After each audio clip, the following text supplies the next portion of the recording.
Kingsport's Albuquerque Head is a free man today with a clean criminal slate after President Donald Trump's pardoning of January 6th rioters. Head pleaded guilty to assaulting an officer, among other charges, and until today was serving a 7-year sentence in a federal prison.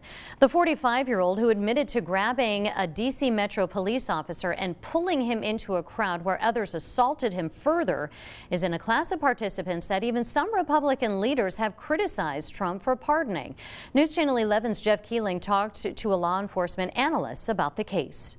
Hey, I got one. That's the voice of Kingsport man Albuquerque Head at the U.S. Capitol January 6, 2021.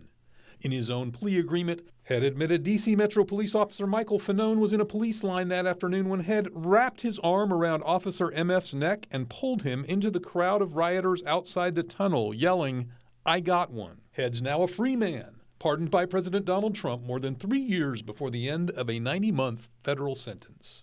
Under the Article 2 of our U.S. Constitution, the president has the power to pardon.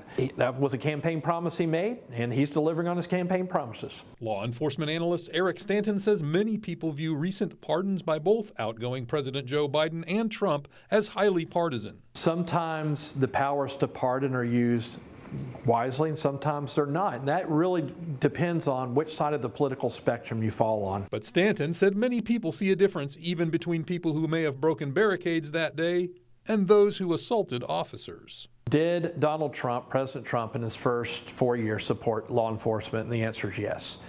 However, now with the pardoning, it is a black eye, if you will, to law enforcement. Stanton isn't surprised that even some Republicans and some conservative law officers aren't backing the president pardoning rioters who committed violence against officers. Those that may be right-wing conservatives might say, this is totally justified, and others might say it's not. Head admitted he pulled him further into the crowd for 25 seconds until Officer MF successfully pushed the defendant away. After that, Fanone was kicked, punched, and stunned with a device as part of the assault.